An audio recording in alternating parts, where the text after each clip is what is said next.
bokep aja, gue ngerasa bokep itu lebih bisa di blok. Oke, menarik. Ya, bokep Menarik. aja itu lebih ke blok gitu. Malah si Bandar ini dia berani sharing profitnya itu sama oknum kita ini 90-10. Jadi 90 ke oknum kita, Iya. 10 mereka ambil. Ambil contoh Myanmar ya. Di Myanmar itu memang dilegalkan nih bisnis kasino. Dilegalkan bisnis kasino. Tapi pihak Kamboja ini melarang warga negaranya untuk main di kasino. Oke. Ya, ini cikal bakal judi online nih Judi kalau online. Yes, menurut yes. research gue ya. Wah, menarik. Akhirnya para pelaku bisnis itu mikir otak dong loh. Kalau warga Kamboja nggak boleh main, cuman boleh turis gini-gini.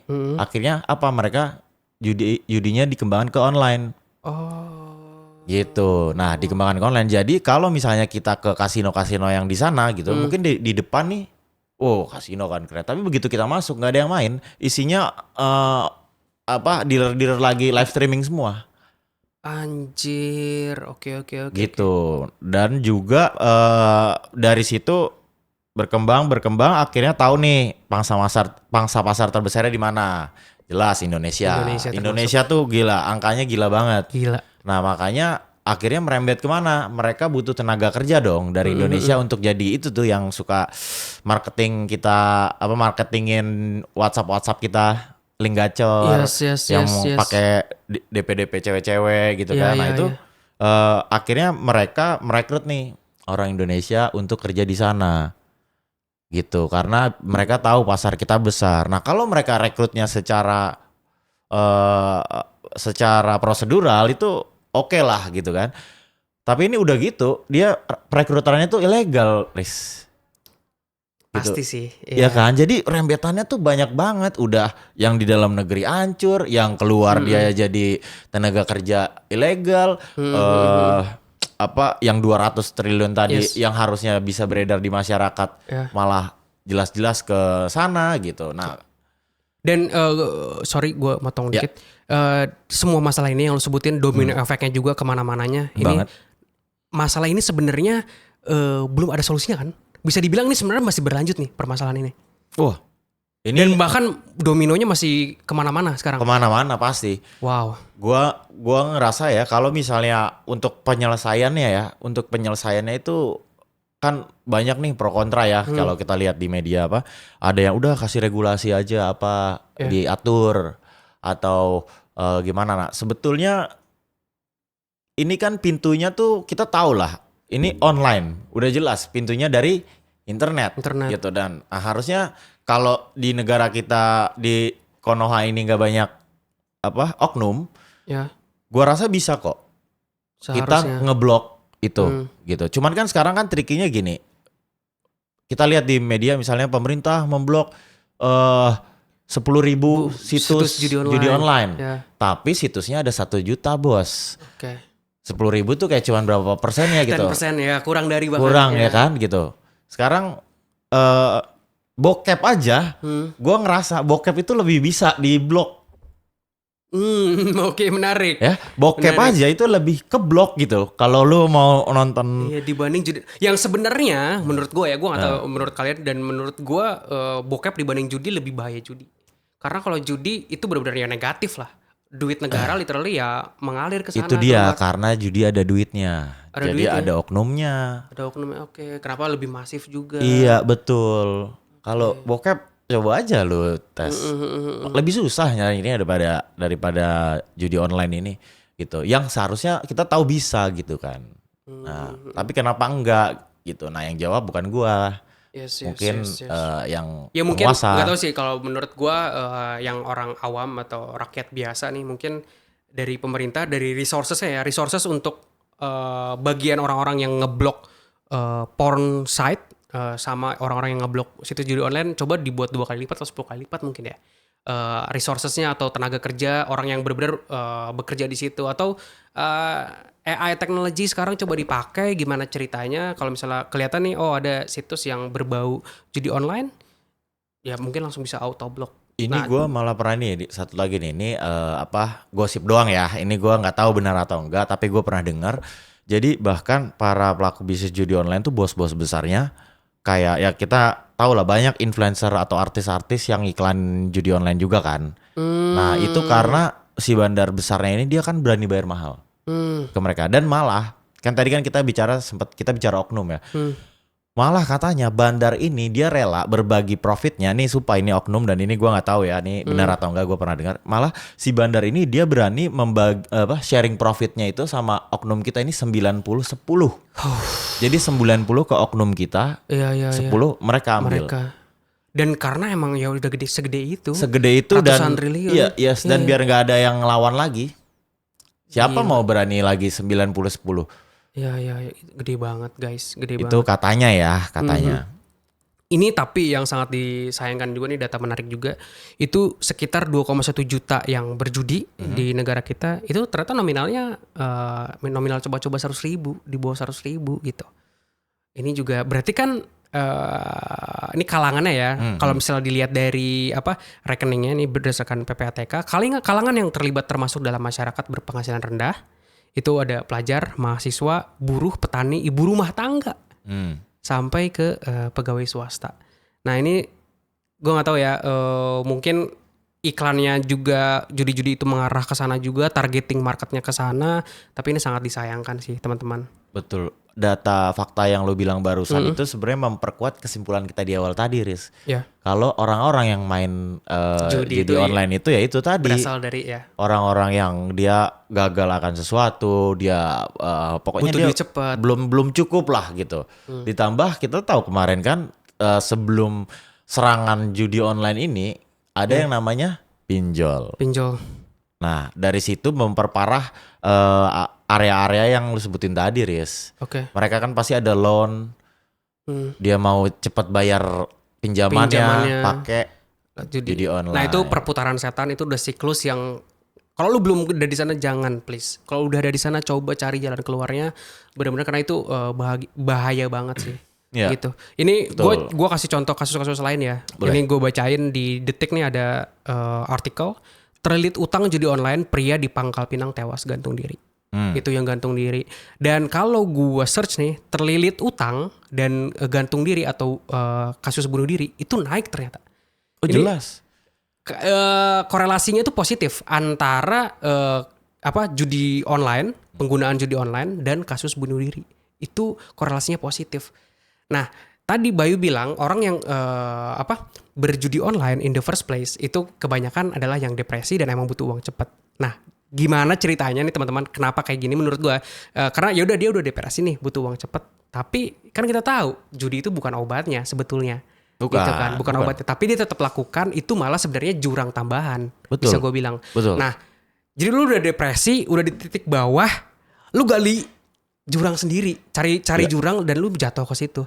Ya udah, abis lu jatuh ke jurang, yang lu lakukan, oke, lu udah negatif, lu ternyata jadi ini ya yang bunuh diri kebanyakan bilangnya ke keluarganya udah merasa malu, sama istri sama anaknya udah merasa malu, sudah merasa jadi beban kehidupan keluarga, jadi akhirnya dia memutuskan untuk bunuh diri karena tadi kecanduan dan udah nggak tahu solusinya apa lagi, karena yang dia tahu solusinya adalah berjudi, dan faktanya berjudi ternyata malah makin parah itu nah, sih. Tapi ngomongin malu tadi, itu tuh salah satu ini. Sebenarnya malu itu kan salah satu kayak itu bukan budaya, itu kayak pola pikir yang orang Indonesia tuh benar-benar nggak suka kalau dia malu. Gitu kan. Padahal tuh kalau kalian nih teman-teman misalnya yang udah ada di siklus setan ini, yang ada di lingkaran setan ini, sebenarnya tuh gue percaya deh, pasti banyak bantuan dari luar. Maksud gue tuh kayak keluarga kah, temen kah yang mau ngebantu kalian gitu. Tapi kalian sendiri yang ngeprotek itu. Kalian sendiri yang gak mau nerima bantuan itu tuh. Kadang-kadang kayak gitu. Karena malunya itu. Padahal nggak terima ya. Betul. Padahal banyak yang mau ngebantu. Bukan secara ini ya. Bukan secara keuangan atau apa ya. Tapi tentu ya jangan dibantu depo dong. Itu bukan membantu. Bukan. Itu gali lagi lu bang. Bukan. Itu menjerumuskan. Tapi kalau bantuan kayak gak apa-apa, udah gak ada yang nyalahin lu gitu kan. Kebanyakan tuh kan mereka takut disalahin, di blaming. Kayak misalnya oh pantesan ya kemarin ini habis gara-gara lu judi ya gini. Nah mereka tuh cuma takut itu gitu. Padahal kadang ketakutan itu tuh belum tentu nyata gitu. Banyak yang mau bantu tapi lu ngeprotek diri Oke, gitu. lu gatekeep orang-orang yang justru sebenarnya mau ngebantu lu. Betul. Itu sangat-sangat disayangkan. Bener. Hmm. Gitu sih kalau menurut gua. Ini gue jujur sih dari obrolan awal tadi dan kasus-kasus ini yang hari ini gue baca lumayan gimana ya, sedih sih. Berarti kan ini kan masuk juga ke literasi keuangan, literasi dia terhadap dunia apa? Dunia ya keuangan lah in general ya. Ya judi online faktanya ternyata itu ya tadi gue bilang bukan solusi teman-teman, bukan solusi. Bukan. Sama Gitu. sekali bukan. Jadi Nah, kan bukan nih. Gue penasaran. Jadi, oke, seharusnya ya baik setelah lu kan lu udah berhenti. Sebenarnya ketika kita di poin di titik nol atau bahkan negatif, orang-orang kan sekarang berlomba-lomba nih ke judi, nyari judi dan lain sebagainya. Dan mungkin di sini juga yang nonton ada juga yang sekarang mungkin di titik nol atau bahkan di titik negatif. Nah, sebenarnya solusi yang baik atau yang benar itu apa sih? solusi itu kan kalau menurut gua ada dua. Pertama itu solusi dari pikiran kita dulu, ya kan. Yang kedua solusi dari tindakan. Nah kalau dari pikiran kita, coba lu pikirin banget deh, pikirin lagi. Yang pertama kalau yang punya beragama Muslim silakan bersolat dengan ke Tuhan, yang Kristen juga ke gereja. Pokoknya mendekatkan ke Tuhan itu nomor satu. Oke. Nah itu kalau secara logisnya yang berikutnya adalah lu pikir nih, lu kalau menang lu mau ngapain sih emang? Gitu nih, lu punya uang 300.000 gitu, lu mau jadiin berapa gitu? Ya. Nah sementara pas uangnya habis, lu kangen sama si 300.000 itu tadi, malah kayak aduh 100 aja nggak apa-apa deh gitu. Jadi lu pikir lagi itu, apa tujuan lu? Bener-bener lu pikir secara logis deh. Kenapa lu ngelakuin ini? Lu senang sama permainannya gitu. Kalau emang lu senang sama permainannya ya lu manage uangnya gitu misalnya. Iya. Gitu. Enggak, atau lu download aja game yang mirip-mirip tapi game nggak serupa, pakai duit yang gitu kan kayak, banyak kan. Banyak kayak contohnya kayak kemarin kan anggota dewan kita main Candy Crush. Candy Crush kan tuh. Nah Iya, itu contoh. itu beneran Candy Crush ya? Iya. Coba aja lihat sendiri gitu kan. Cuman agak-agak mirip ini ya, mirip ada petir-petirnya gitu, kayak ada petir-petirnya gitu ya. Ya contohnya kayak Candy Crush gitu. Ya jadi kalau lu emang kecanduan sama gamenya, ya coba cari game yang bukan judinya, lu nggak perlu deposit, itu banyak sebenarnya gitu. Betul. Terus lu inget lah orang-orang terdekat lu. Itu pola pikir dulu tuh, lu rubah tuh. Lu cari tahu lu kenapa sih gua harus banget depo? Kenapa sih gua harus banget nyari duit? Emang kalau gua udah dapet duit mau buat apa? Paling buat depo lagi gitu. Oke. Jadi lu benar-benar harus gali dulu tuh. Kalau lu udah dapat poinnya itu, baru yang kedua actionnya nih. Oke. Nah apa? Ya salah satunya tadi kita bahas, lu harus terima nih sama bantuan-bantuan orang, jangan lu tolak gitu. Terus kayak kalau lu punya duit kalau bisa jangan di rekening lah, lu cashin aja. Gitu. Kalau cashin itu auto lu pakai jajan buat ngopi, buat makan biasanya ke warung dan lain sebagainya. Yes, paling enggak sekarang gini, kalau uang 10 juta di rekening gitu aja bentuknya. Dikit ya. Tapi kalau dijadiin cash gede banget. jadi berasa kita jadi lebih menghargai uang gitu. Benar. Nah, ini juga fakta menarik nih ngomongin cash sama rekening.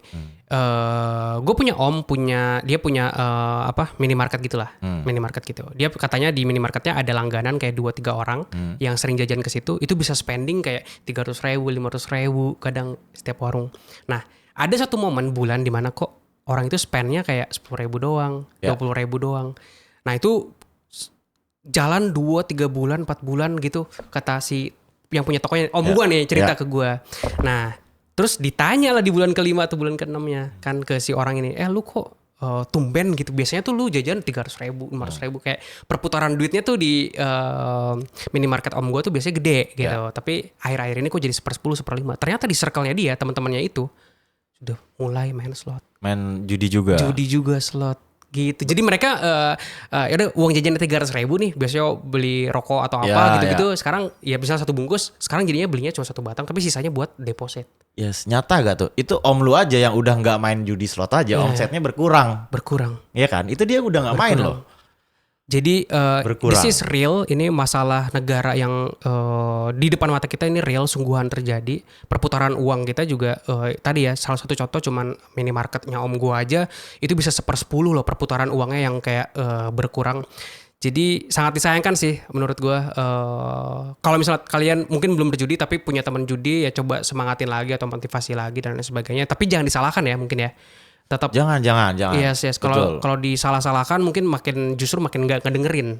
Bisa kayak gitu nggak? Malah dia akan jadi kayak menjauh. Apa sih, iya. Kayak nggak mau keluar apa gimana gitu. Nah ngomongin kayak gitu, ngomongin orang yang ngedukung, lu ada nggak yang ngedukung waktu itu? Saat lu di Kalau gua itu yang ngedukung itu alhamdulillah sih kehancuran gua gitu. Kehancuran nyatanya itu Oke. bener-bener ngerusak segalanya. Ya udah akhirnya gua coba recovery sendiri gitu. Dan gua akuin gua tuh nolak semua mungkin kalau gua terima itu support, gua nggak bakalan sehancur itu. Kerem nih kehancuran gua. Nah, karena gua menolak sampai 0, ya masa kalian harus sampai 0 juga gitu kan. Gitu. Sampai bener 0. Oke. Baru gua sadar ini salah gua. Oke. Jadi biarpun gua berdasarkan dari kemauan sendiri, tapi itu setelah dapet hasil Kehancuran. yang zero lah udah. Oke. Gitu. Oke. Itu teman-teman. Jadi lo udah langsung lihat nih yang di lapangan bertahun-tahun ke belakang dan udah ruginya udah gede juga ya, mungkin 100 kali lipat dari beberapa tadi ya yang main cuma 100 ribuan. Tapi semoga ada pelajaran yang bisa diambil tentunya di podcast ini. Kalau misalnya kalian ada keluh kesah, coba curhatin di bawah, cerita mengenai judi online apa yang kalian sering dengar, baik teman-teman kalian atau bahkan kalian sendiri. Coba komen di bawah, mungkin nanti gue dan Bayu juga akan ikut berdiskusi ya, Yes. akan ikutan ngobrol sama kalian. Itu sih mungkin untuk editor ini kita udah berapa menit ya? Kalau boleh tahu.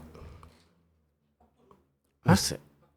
Ya. Ini bisa jadi 2 episode sebetulnya gitu. Tapi tentunya di previous episode kita bisa coba pasang disclaimer ya. Ini bukan ajakan judi online, tapi ini adalah ilmu yang semoga jadi bahan pelajaran buat kalian semua. Dan ya kalian bisa, please, gue sih berharap kalian berhenti lah gitu. Banyak hal lain kayak untuk 100 ribu, 200 ribu tadi bisa dipakai yang lebih bermanfaat lah gitu. Ada kok kayaknya bisnis-bisnis yang kayak bisa bermodal 500 ribu, 1 juta gitu harusnya ada ya. Ya, Kayak, banyak. Bahkan investasi loh, kalian bisa beli saham, bisa beli cryptocurrency bahkan atau apapun yang mungkin asetnya appreciates itu dengan hanya 100 ribu, 500 ribu, 1 juta sekarang udah banyak banget gitu. Tapi gue setuju sama Aris, cuman yang gak kalah penting ya mungkin kita harus sama-sama sadarin ini tuh sebenarnya pemerintah bisa blok gitu. Dan kalau pemerintah nggak ngeblok, gue sih pesimis gue ini judi online akan menurun. Menurun aja ya. Menurun deh. Oh iya Gak sih. usah berhenti, menurun aja. Secara tren ini masih naik guys. Trennya masih naik gitu. Dan tadi 200 triliun tuh data sampai 2023 loh. 2023 dan 2024 itu lebih gila lagi datanya ya. Terakhir gua cek sih kayaknya udah nambah 100 triliun lagi. Cuman nanti coba dicek. Iya, gila ya. Karena kalau kita ngarepin manusianya udahlah. Kita tahu gimana kita lah gitu. Tempatnya salah dan sering coba-coba kan. Benar. Gitu. Nah itu yang penting pemerintahnya aja udah. Gitu sih. Iya, dan tolong saling support juga ke teman-temannya yang lain. Kalau kalian emang termasuk seperti Bayu juga yang sudah berhenti, coba sadarkan yang lain juga. Mungkin ada pesan terakhir dari Bapak Bayu untuk yang nonton. Pesan gue buat teman-teman ya mungkin tadi kita udah panjang lebar ngomong, itu udah semuanya udah pesan, tapi pesan yang paling penting buat teman-teman oknum sudahlah. Ya. Oknum. Buat teman-teman oknum yang punya kuasa untuk ini semua, sudahlah. Kasihan adik-adik kita, teman-teman kita, saudara-saudara kita di Indonesia. Udah itu aja sih pesannya. Bayu, terima kasih banyak. Tadi kita udah belajar banyak banget dari Bayu dan semoga video ini bisa menjadi manfaat. Amin. At least 1 orang aja yang kebantu nonton video ini dan dia berhenti insaf dan dia menyadarkan yang lain, itu gue udah senang banget. So terima kasih buat semua yang support channel ini. Please share ke teman-teman kalian atau ya yang pernah berjudi juga boleh di-share ke temannya langsung. Suruh tonton cerita Bayu mengenai judi dan ruginya. Dan coba dengar tanggapannya nanti di komentar. Oke, terima kasih sudah menonton. Sampai jumpa di Lalu Sedikit. Ciao.